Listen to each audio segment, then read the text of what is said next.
let's get into this. It is Saturday night on the East Coast in New York. It's almost 10 o'clock at night, and I'm not trying to be a radio jockey at all. Did that in my 20s. Got real boring real fast, actually, because I did it by myself. Local college radio. Tried to do the like heavy metal stuff for the college there, since there wasn't a big representation. There was like one dude.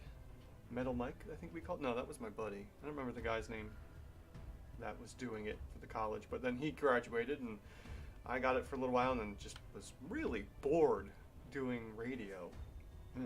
Anyways, so let's jump into this. Let's see here. Let's get to the live scene and see if we've got anyone in chat. Hey, Clorox. Welcome to the live stream. Thanks for hanging out. And let's jump into this. I don't have, let's see here. I don't think Clawpaw's in yet. Hopefully he'll be here. Usually he's here. Anyways, if not, that's okay too. And let me see here. Who check the Discord. Who suggested what? Rudy Kang. Hello. Yes, you've made it to the live stream. Thanks for stopping by. There's Clawpaw. And we got population growth. Oh, we got a big group here. We got a crowd. Excellent. All right, let's see something here. Yeah, look at that. All right, cool. Finally looking at the participants list. Excellent. Okay, so no real business to talk about. I've just been really, I don't know if anyone's looking at like comments or whatnot that I talk with other people on the videos, but I've been pushing that Sly Flourish. Oh, didn't miss anything. I'm just checking to make sure everything's here. Everyone's here and everything's going good. You guys can hear me, right? Because I saw something I seem to be having some issues briefly with my live stream, but it looks like everything's going good. All right, checking. Anyone can hear me? Because I know my mic's working.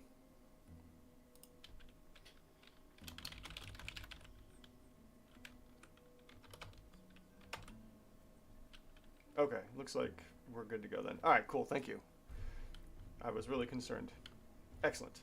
Okay. What was I saying? I don't remember. Anyways.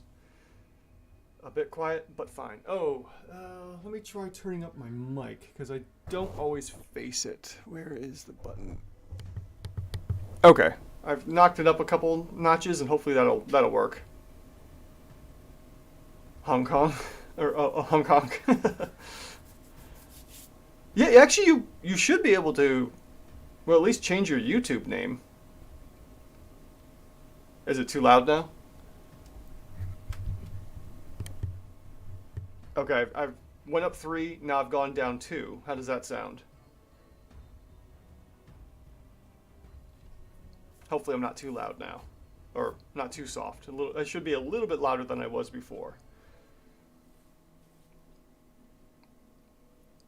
Okay.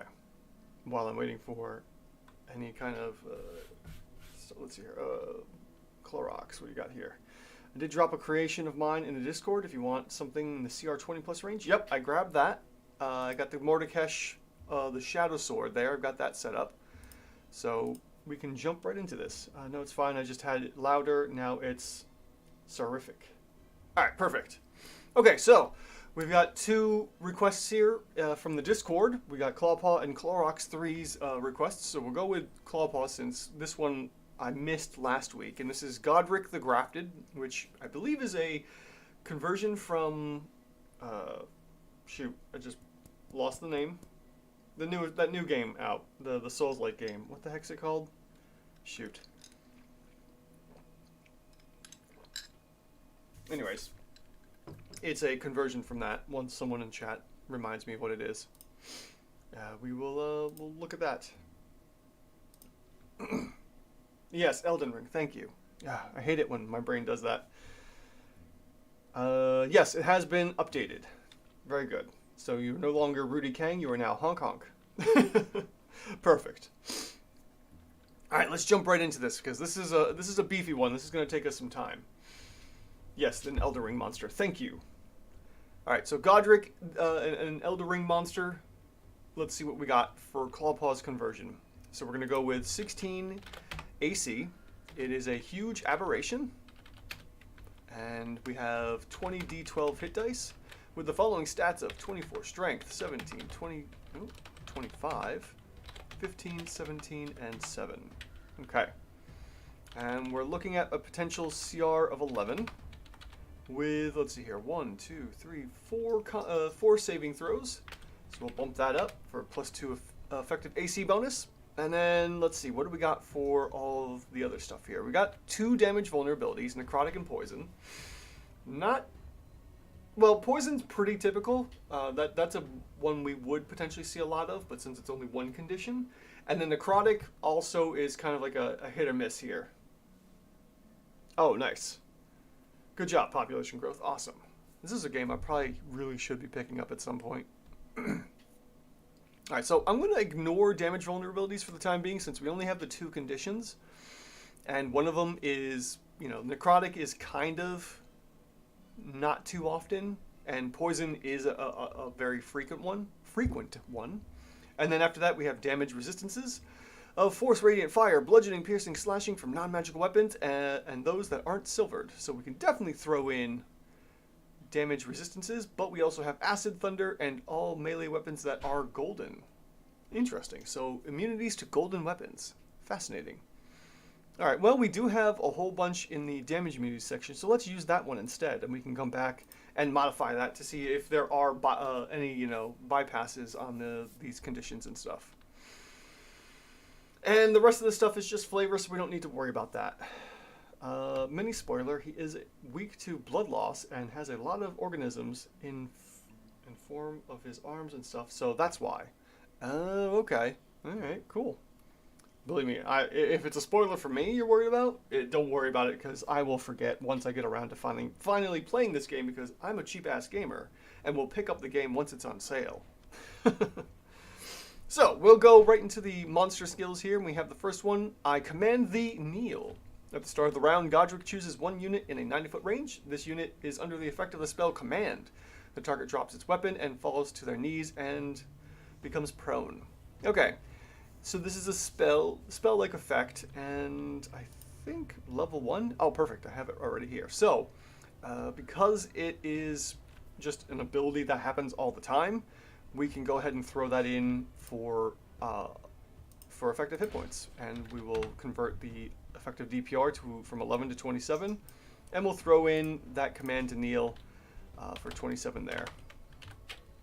So Godric is getting some effective hit points there, commanding someone to kneel. Doesn't look like there's any saves for this one, so it's just a matter of one person is commanded for the round. I believe it's just one round, right? Probably. In any effect, let's move on to Forefathers, one and all, bear witness. Godric falls below 60% of its maximum hit points. He grafts a dragon head to his own amputated arm. He now can use Dragon Graft. He cannot use Dragon Graft before. Godric heals himself for 50 hit points only once per combat.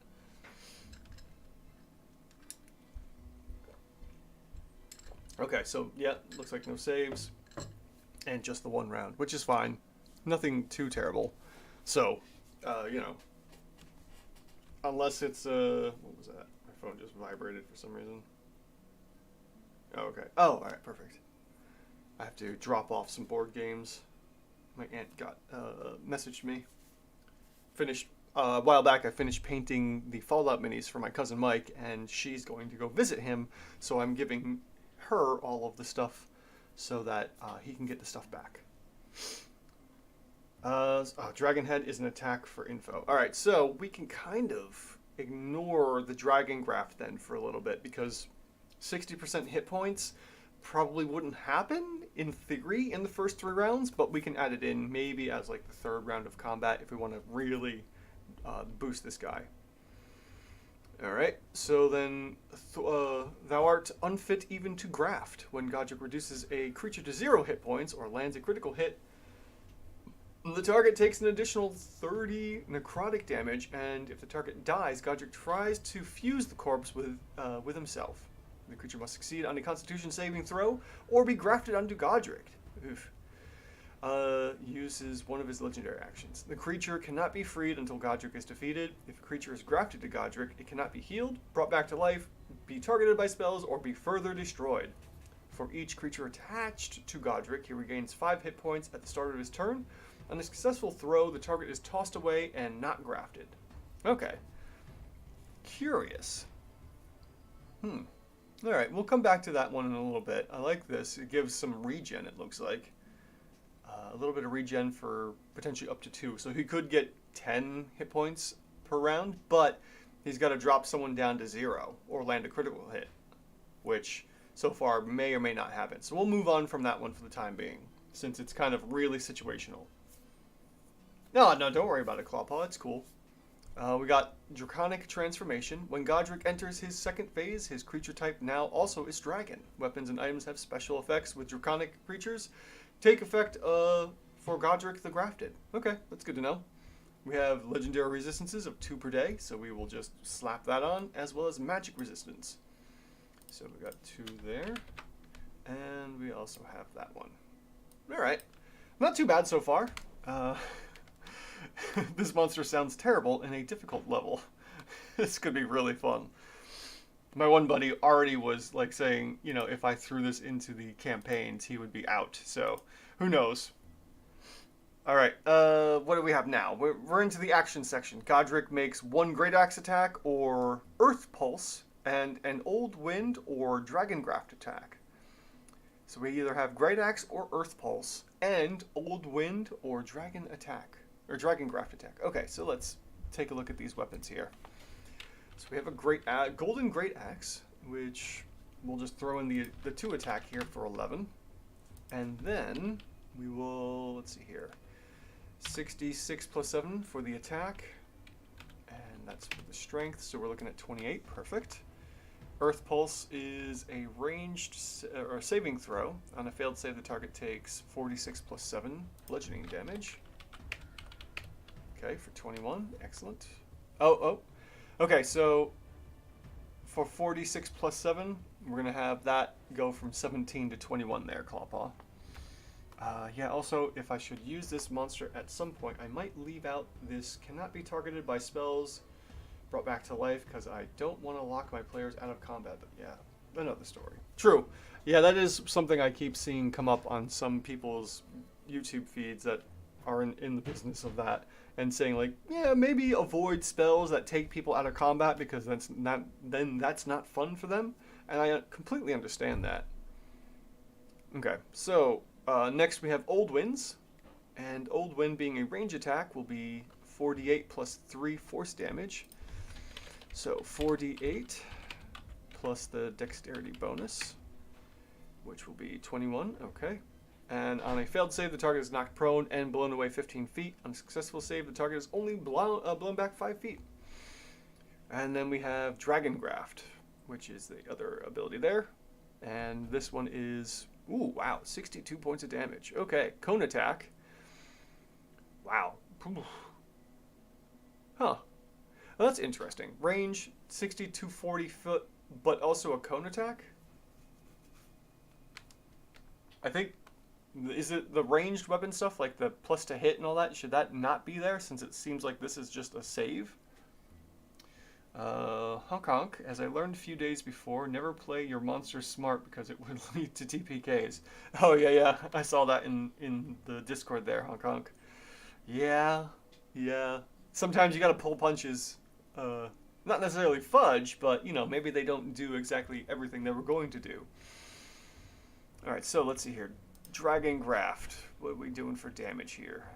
62 fire damage, and the target has to succeed a dex saving throw, being set on fire on a failed save, and taking an additional 10 fire for each turn the target is on fire. Okay. So we're looking at 10d10. And also strength-based. Total 62 damage. Perfect. All right, so our attacks would be the following sections here. Oh, there. Yep. That. Oh. And that. Okay, cool. And then let's see here. So we have 2 different multi-attack. Well, actually, we have a combination of 4 different multi-attacks. Obviously, this one, the 62, may not be the one we use right off the bat. So the two most powerful ones would be the Golden Axe attack and then the ranged attack, and then eventually the Golden Axe attack plus the Dragon Graft attack, which really jacks things up for damage here. Made a mistake, probably only something like dex save, similar to a normal dragon's fire breath.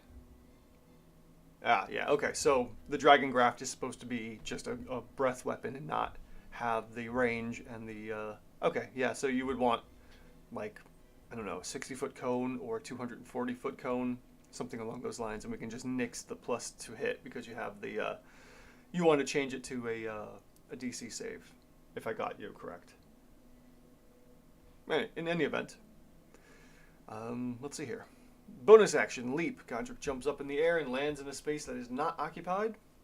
Each creature in 15-foot radius must make a dex saving throw, taking 20 bludgeoning damage on a failed save or half as much on a success. Okay. So that'd be bonus action damage, and that's just straight 5d6. Okay, so it looks like our damage for that is a little high, so it's supposed to be 17.5, but that's fine. And we will end up doing that to 2. So what I'll do is I'll take that and potentially multiply it by 2 creatures for a total of 35 average damage for the Leap bonus action. And then now we get into legendary actions. So we have, let's see here, 5 legendary actions. Oof, for a CR 11, that is a lot of actions. Do you have a population growth? Do you have a particular lizard folk you'd like to see? I think I have the base one done, if I remember correctly. Let's take a quick look at that and see what I have for lizard folk. I have the shaman, and I have a champion, and I have the regular lizard folk. Alright, so let's see here. The other ones. Hong Kong, does that mean this monster has 2 attacks with 4 difficult combinations? Yeah. Yeah, you can really combo them up. Yeah, I have three lizard folk so far at the moment. So if you have one in particular you'd like to see population growth, let me know. We can add it to the list. Alright, so for the legendary actions we have Great Axe. So this would be Great Axe times 3. And then we would do Earth Pulse as well. Because it's lower damage, I'm not going to worry about that one. Also, I'm not going to worry about Move because Move doesn't really do much as it is. It effectively adds 2 DPR, which is really weird.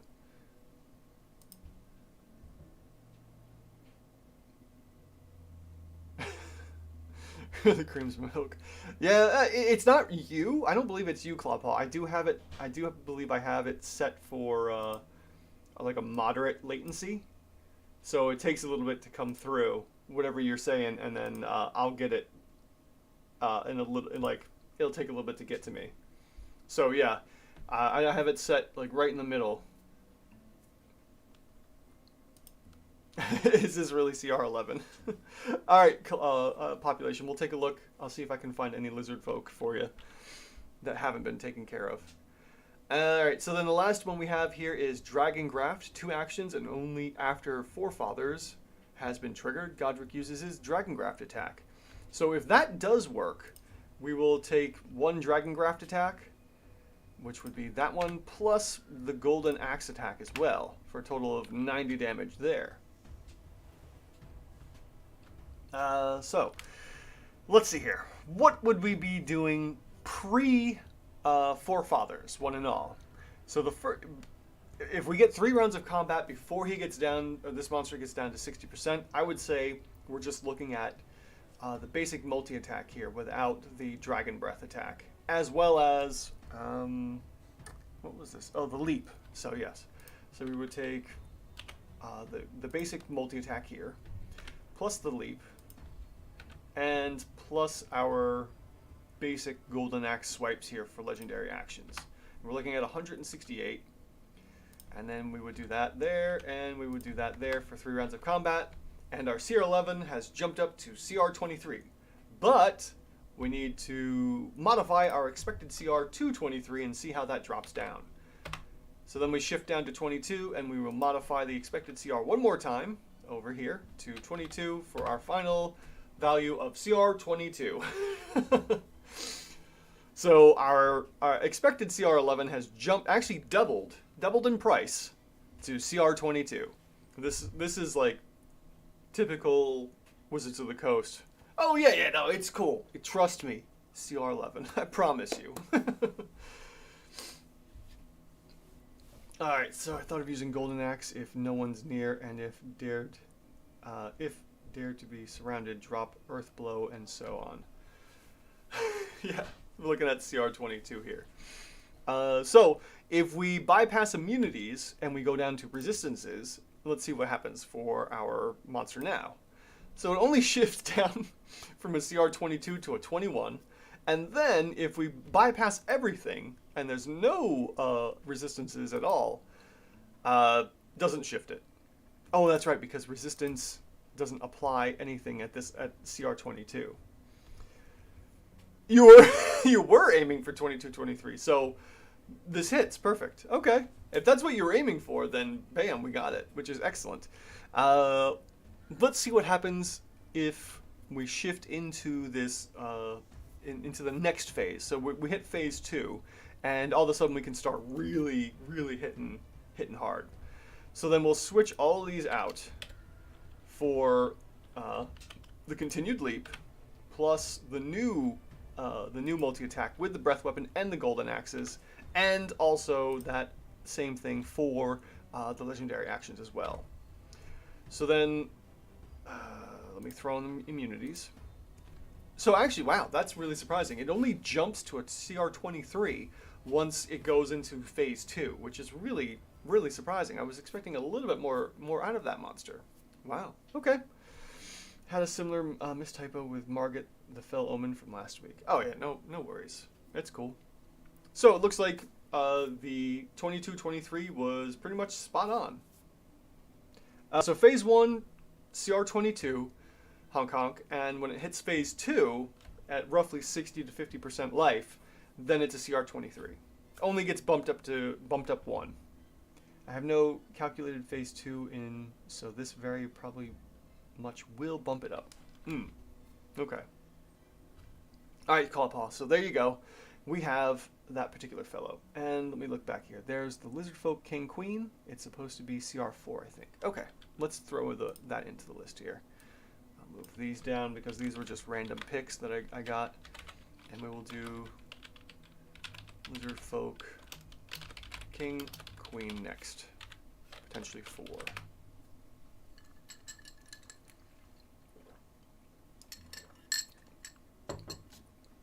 Alright. What did your players do to you to have them fight this monster? That's a good question, actually. Alright, so we move on to Clorox's. I believe this was Clorox's request, right? Or was it Hong Kong? I can't remember now. The next request in the Discord for Mordekash the Shadow Sword. So let's reset the tool and get to work on the next one. Not bad. It only took us about 20 minutes to go through that last monster. Alright, so we have ourselves a medium fiend shape changer. Ah, thank you, Clorox. Yes, thought so. Couldn't remember. Alright, so this monster, the Shadow Sword, has 21 AC from Magical Plate. And then we have, let's see here, a medium monster with 45 D8. Jeez, 45 D8. Yikes. Oh man, 472 hit points. Oof. Alright. And then we got 22 strength, 18, 22, 20, 19, and 22. We're looking for CR 23. And we're moving into the monster stats here. So we have 1, 2, 3 saves. Perfect. So this will bump our AC up a little bit. And we have damage immunities to fire, poison, bludgeoning, piercing, and slashing from non-magical attacks. And at this level, resistances don't matter. They really don't. Alright, so we're getting an extra 25% hit points. And then, let's see here.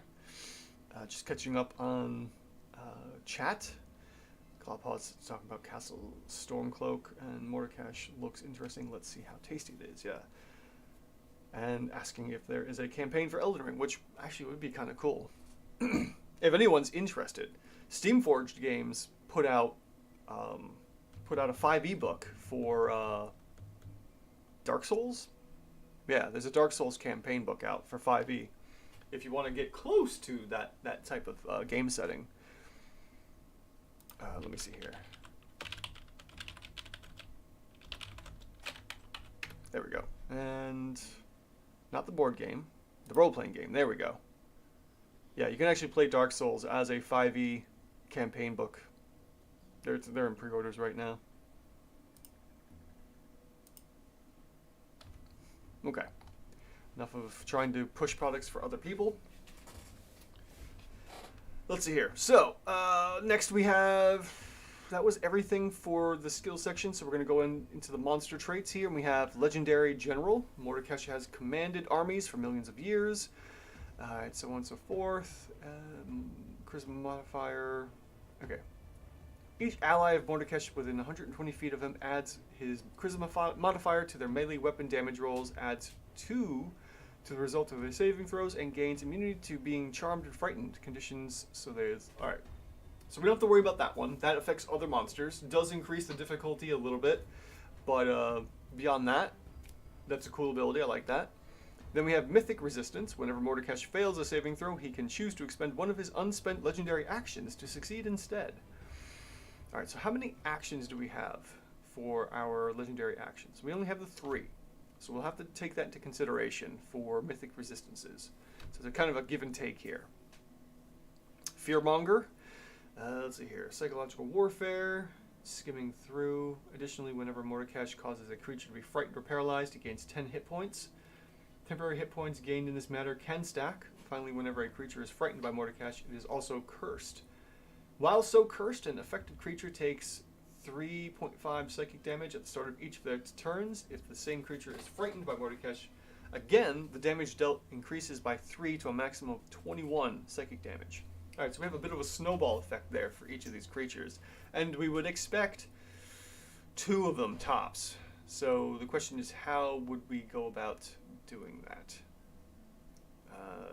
We'll come back to that one in a little bit once we find the trigger for that. Master Tactician. Mordekash is a master of strategy, so on and so forth. So let's see here. Finally, Mordekash can apply one of the following to his attacks he makes on his turn. Actually, I should probably read all this. All right, Mordekash has 2 additional reactions that he may only use to take the warrior's magic immunity reaction. Additionally, Mordekash can substitute 1 attack he makes on his turn with a use of the dash or disengage action, or he can substitute 2 attacks with the dodge action. Wow, there's a lot going on here. Let's see. Substitute 2 attacks with the dodge. Okay, so this is helpful stuff we don't necessarily need to worry about here. But we will look at these 3 to see what happens. So Demoralize. Mordekash attempts to wear his opponents down with words. The target makes a wisdom check contested by his... Alright. If Mordekash's result is higher, the target subtracts 2 from ability checks, rolls, and so forth. Okay. Feint. The target must make a wisdom check. He gains advantage on all attack rolls against the target until the end of the next turn. We would think this would definitely be true. And then Predict. Mordekash attempts to predict the strategy of his foes. Disadvantage on all this. Alright, so attack rolls against... Alright, so... In general, I would think that maybe Feint would be the one we would want to use all the time, just for figuring out what's the maximum we can get out of the CR for this monster. So, in theory, I would say Feint would be the one we use for all attacks, just for the heck of it. And we'll come back to this in a little bit. If anything, I would say, alright, if all attacks are going to potentially have advantage because we're expecting best case scenario for all the checks to fail, then I would say, okay, we're going to give Blood Frenzy here, which is a +4 effective attack bonus, because now every single attack that Mordekash makes is at advantage, just like Blood Frenzy. Okay, so let's see here. Multi-attack. for the actions, and we have a plus 13 to hit, which from that would be 23 plus 6, 7 plus 3 is 13. Perfect. Okay. Mordekash makes 4 attacks with his greatsword, then uses By the Throat. Mordekash can substitute up to 3 greatsword attacks with Dreadbolt attacks. Okay, so we can switch out for ranged if we want to. Alright, so the greatsword. What is the greatsword doing? The greatsword is dealing, let's see here, 2d6 plus 6. 13 there, plus 5.5 force damage. Coming from, what is that, 1d10? Okay. And then it starts bleeding. While bleeding, an affected creature loses 5 hit points at the start of each of its turn until it receives magical healing of 3rd level or higher. Okay. Fascinating. So, we can go with, let's see here, 13 plus this. Plus, if it's not getting magical healing every round of combat, then we can just kind of add this into the attack, possibly. Or we'll add that in later. Let's add it in later. I don't want to go overboard here and get some weird random wild numbers. And the Dreadbolt. Let's see here. What's the Dreadbolt doing? We're looking at another 13. And 7 psychic damage. Okay, I'll just add that in there. Perfect. So we have 20 for that and 18.5 for the greatsword, but we do have the rider of extra 5.5 damage every round of combat as well. So next we have By the Throat. Mordekash targets a creature he can see within 120 feet of him, attempts to telekinetically strangle it. Alright, need a strength save or become grappled on a failed saving throw. While a creature is grappled in this manner, it is also restrained. Mordekash can have up to 3 creatures grappled in this manner. Alright, so because this is part of the multi-attack, I'm just going to go ahead and give it plus 2 AC bonus for strangling people and having them restrained. And we're always expecting up to 2 in this manner. So even though we could have 3, it's likely that we might lose grapple on one person and gain grapple on another person. So in theory, we would end up potentially juggling two players out of a 3 or 4, maybe even a 5-player group. And then we also have To the Trenches, recharges on 5 or 6. Mordekash targets up to 2 creatures he can see within 120 feet. Does some stuff. An affected creature makes a DC check, and then they vanish from their current space, taking 38 psychic damage plus another 38 psychic damage, slashing damage, as it is assailed by the sounds of pain and death that pervade the demiplane, as well as hundreds of blades wielded by its denizens on a failed. Jeez, that sounds delightful. Alright, so let's go ahead and throw those in.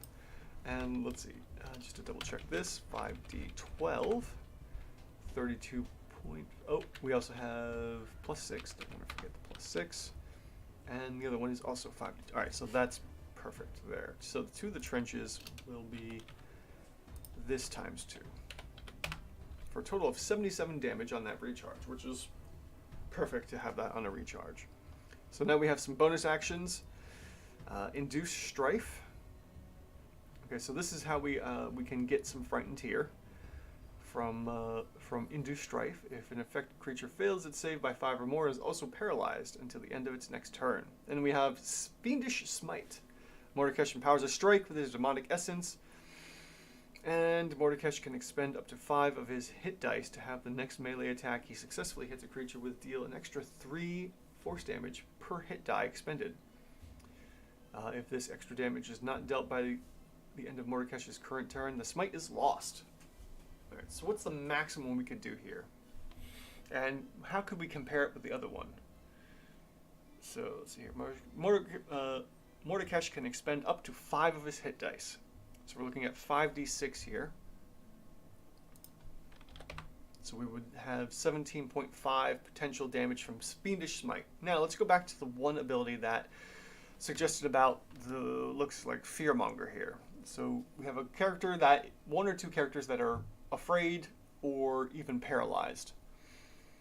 And this would give us, let's see here. Additionally, whenever Mordekash causes a creature to be frightened or paralyzed, he gains 10 temporary hit points. So and it can also stack. So in theory,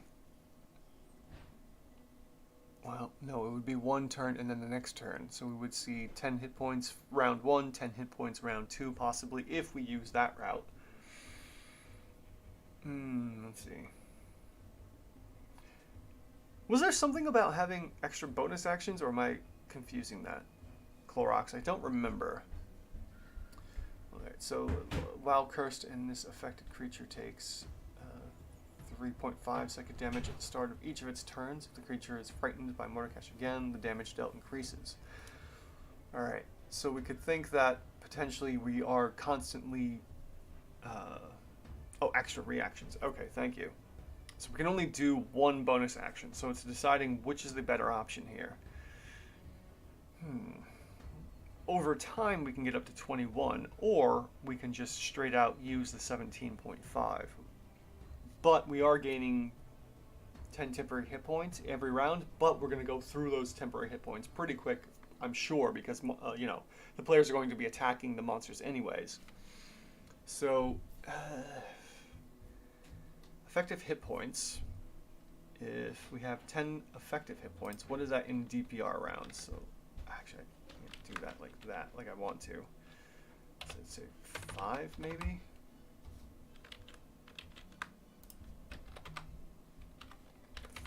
Okay, so 10 temporary hit points, or effective hit points in this matter, is probably equal to about 4 effective DPR. And if we use that as a way to gauge how this fearmonger works, we would say, all right, so we're getting 4 temporary, or 4 effective DPR from the temporary hit points, and another 3. So we're looking at 7, and then, well, 7.5, and then 11. So in theory, it's a slow build-up and could be beneficial to use, but if we're looking at just straight, pure, raw damage, I'm going to say the bonus action is going to be better off using Fiendish Smite, at least for the first 3 rounds of combat, or however else it needs to work out.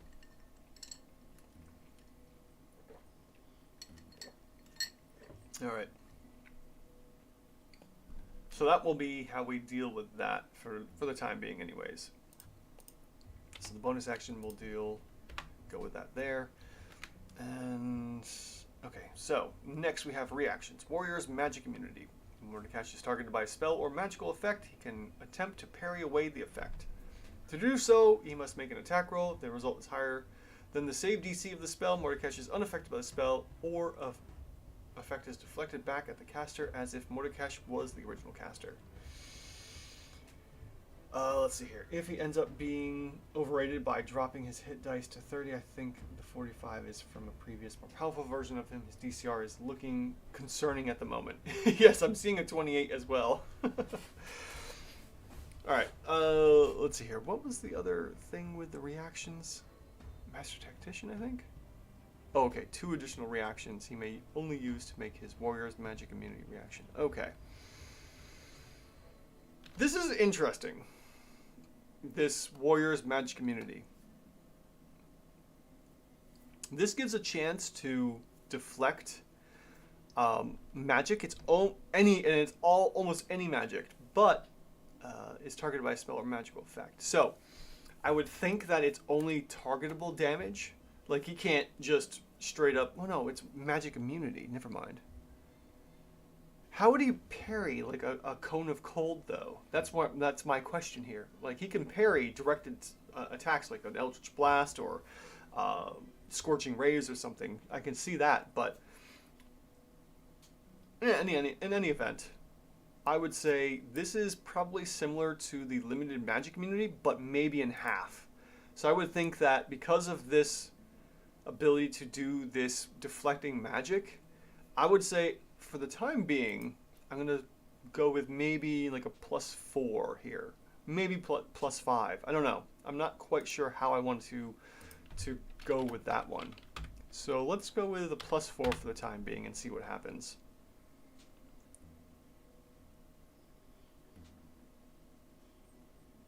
Well, no, you did... Yeah, no, I think it's the way I read it, Clorox, when you wrote here, is targeted by a spell or magical effect.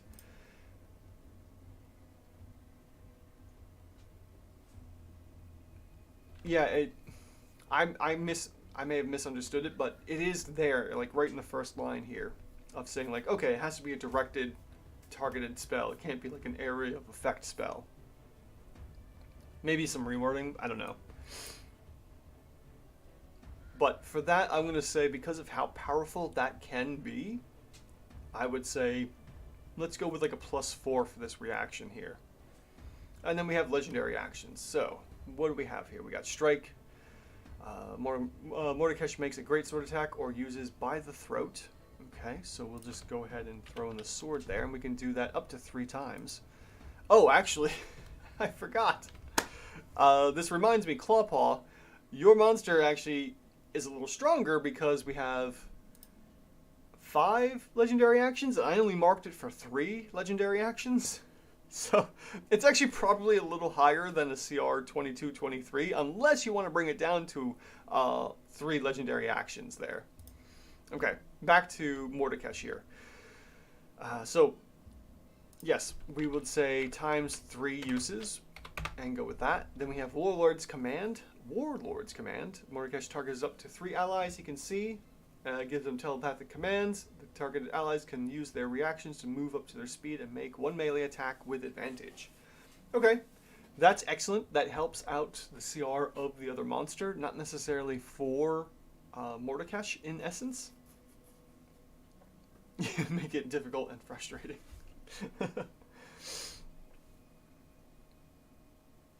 Yeah, Clorox parrying a fireball would be pretty OP. Alright, so Warlord's Command, I'm going to suggest really isn't anything to worry about here. But we do have Kuiper's Call. Mordekash recharges and uses his To the Trenches action. And what was that one? To the Trenches. Oh, okay. That was that one to do that amount of damage. So we could, if we want to, use all 3 of those to get that. Which I would suggest... Yeah, because he can use it. Okay, so we can use To the Trenches action, which... is that. So then this would be that one. And surprisingly enough, that is the better way to go here. So Kuiper's Call is definitely what we would want to use for legendary actions, even though it uses all 3 up. I mean, obviously, if at the table, you know, the players aren't grouped up enough to get the AoE for this 77 damage, then we would want to use the Strike. But, you know, the option's there. And just as a pure stats number here, we're going to look at what's the most amount of damage we can do. All right, so let me go back to the multi-attacks here. He uses By the Throat, which, again, wasn't all that too terrible to worry about at the moment. Okay. So, the Greatsword is going to be the better way to go over the Dreadbolt because of that bleeding condition. Even though it's not added in right then and there, we'll add that in after the effect, or after the fact here. So for the multi-attack, we're looking at this times 4 attacks, and then we would also add in a cascading effect of bleed damage as well. So let's see here, what would we do for round 1? We would take the wow. Okay, so we would start off with To the Trenches because it is fresh to use, so we would go with that. And we don't have any actual bleeding damage. But the funny part is actually, wow. Huh. I'm trying to think of what might be the better option here, because that bleed damage is going to help top it over To the Trenches, actually, which is really, really funny. So if we do this instead, let's go with the multi-attack, actually. And then we could separate the 4 attacks into 2 targets, just for the fact of getting 2 people bleeding. And then we would have, let's see here. We would have that bonus action attack here. We would have the legendary action to use the To the Trenches there, because technically that would be doing more damage than 3 uses of the Greatsword attack. And then we would have 2 people bleeding. And the bleed starts, let's see here. The target starts the bleeding at the beginning of each of its turns. Okay, so then we would have 2 sets of bleeding damage. So then the bleed would be 3.5. twice. So we're looking at 175 points of damage there. And then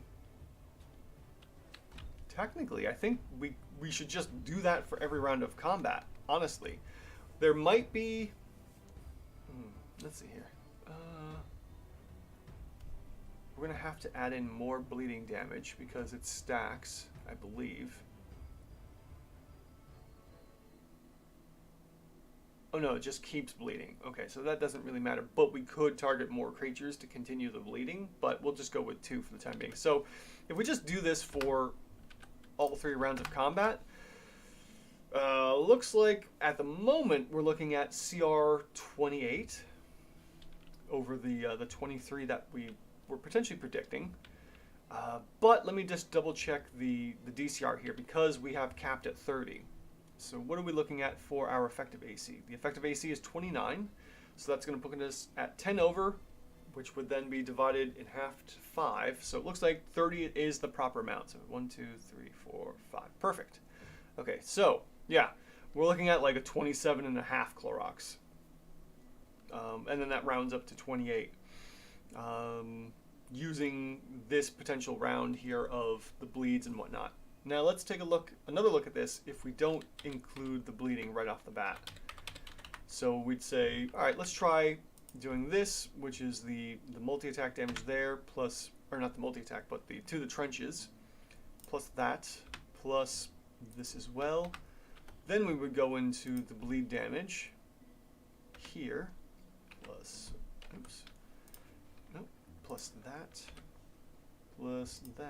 and then 2 rounds of bleed for that. Wow, yeah, it actually comes out as a little bit less DPR, surprisingly enough, but not by much. So in either way we look at this Clorox, we're seeing basically a CR 28. Okay, now the next thing is if we bypass immunities here. If we bypass immunities, we drop from a 28 to a 27. And I don't need to worry about adjusting the CR here. If we go to 26, it's not going to do anything because we're already well established up and high. Try applying the suggestions I mentioned in the message and dropping the hit dice. Maybe reduce the base AC to 18 basic plate. Okay. Alright, so then, yes, let me backtrack here and set everything back to the way it was. Okay, so instead of 45, we're going to do 30 hit dice, and that would drop it down to 25. And then after that, if we go to, what was it?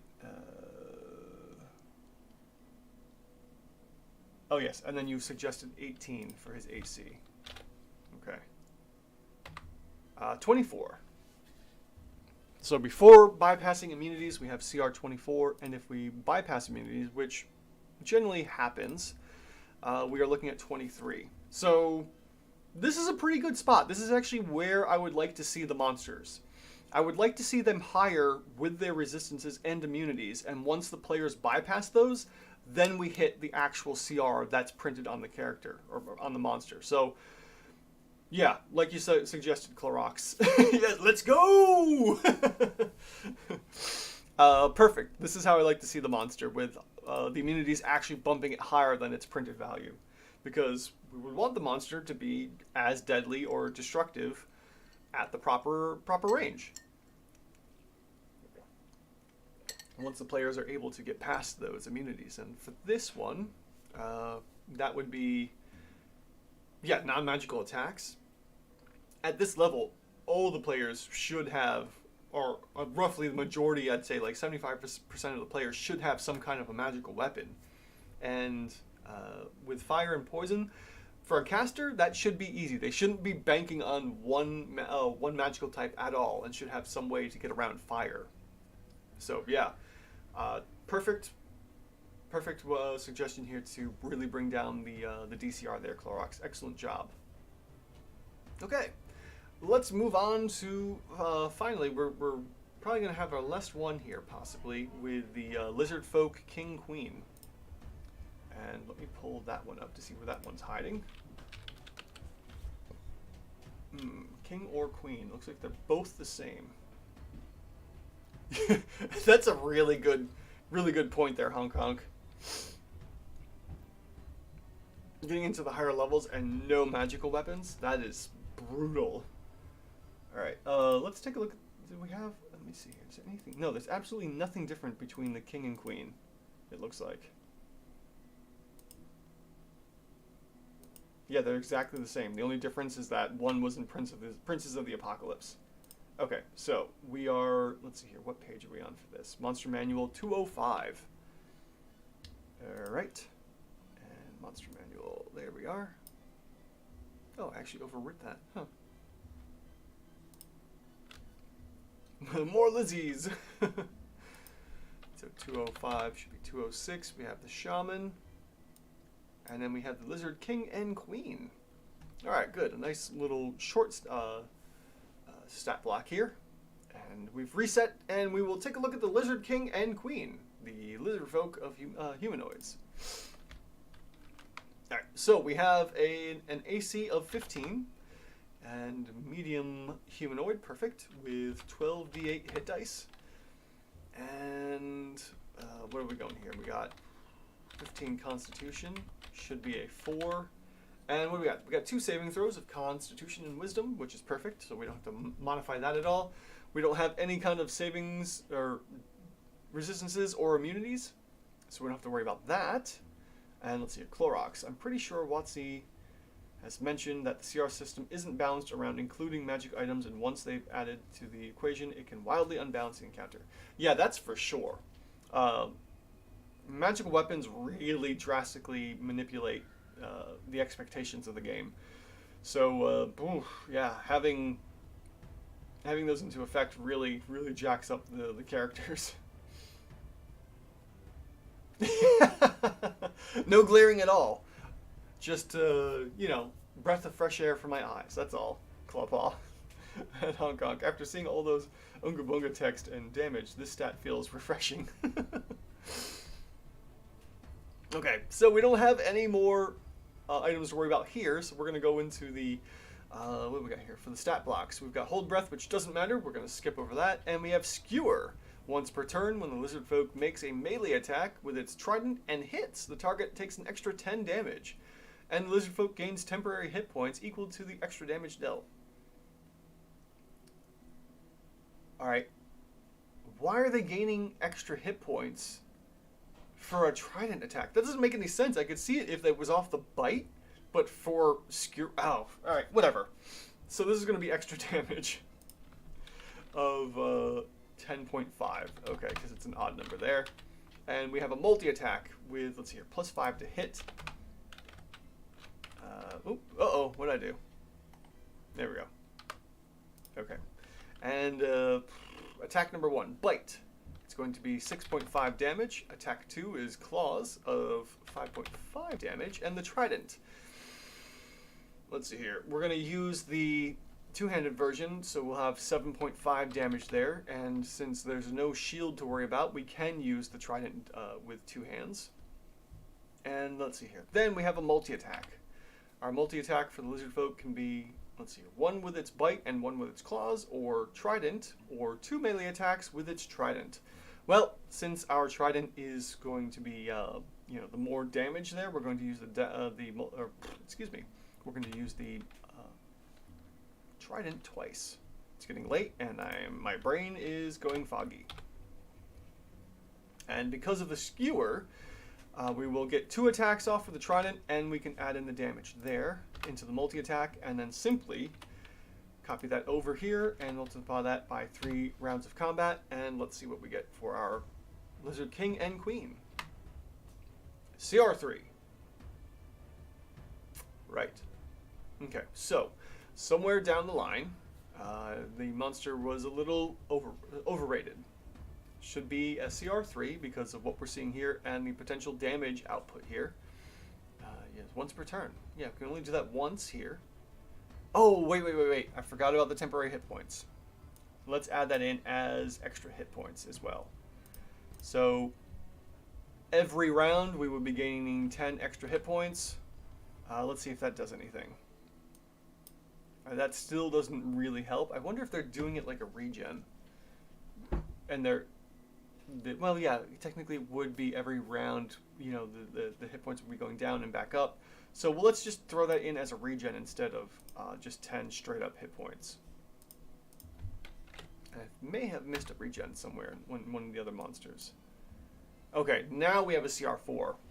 Forgot about that whole temporary hit points thing, and it's going to gain 10 extra hit points every round. Oh, well, 10 in theory. It's whatever the actual damage is, so it could vary from, 3 to, 18? But the average being 10. So, okay, the Lizard King and Queen are even rated. They're no longer overrated like I initially thought because I almost forgot the temporary hit points. And it looks like we have ourselves an even rated King and Queen Lizard Folk. Cool, perfect. All right, let me take a note of that. And then we got a few minutes left here before the end of the stream because it's getting late and my brain is starting to shut down.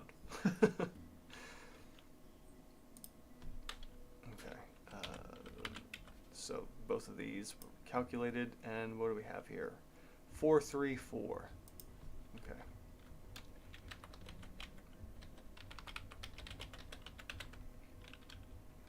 And we have even for both of these. Excellent. I'm not worried about notes since it's even. Love my royal lizards. Okay. Do I have something small here? It is late, and I'm starting to feel it. I don't think I'm going to get into a fourth monster. I would love to. I could probably do the measles quick, but my eyes are starting to shut down on me, so I think we will call it a night here. And I will switch over to the hey, it's an ending stream. Well, everyone, thank you all for stopping by. We took a look at a couple big boy monsters here of Godric the Grafted and, what was the other one? Shoot, I just forgot the name of it. Mordekash? Yes, there we go, Mordekash. Brain fart, again, it's late. And then we also took a look at the Lizard King and Queen as well. So thank you all for joining me, very appreciated. So let's see here, honk honk. Yes, sleep indeed, I'm ready for bed. Clawpaw. Oh, by the way, difficulty is calculated by all players, levels times 25% or equaling CR, higher hard, not deadly yet. And let's see here.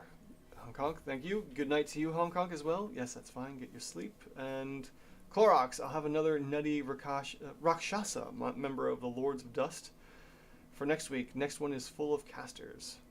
Okay. Fun. I always look at just like a bare bones with my casters before diving into the spells now.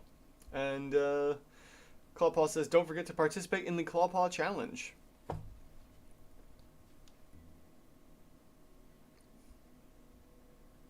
Going back, Clawpaw, to your difficulty in calculating things. That one should be, depending on the level of the player.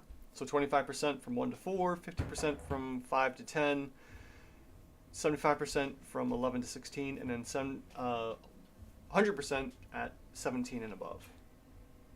Let's see here. And thank you, Clorox. Thank you for joining. Hong Kong population growth, who I think had to bail, which is perfectly fine. Thank you all for joining. As always, you guys are awesome. And this is me, Andrew, asking the question, are your encounters even rated? Have a good night, everyone, and I will see you next week. Oh yes, I've been drinking at least 1 glass of water with some lemon right now, so I'm on your Clawpaw challenge. Nice. I'll bring a caster monster sheet that I was going to throw at my players one shot. Cool. All right. Yeah, throw them in the monster suggestions if you're on the Discord, which I forgot to post, which is fine. And yeah, I will see you all guys next time. Thank you. Good night, and have fun playing D&D and doing real life stuff.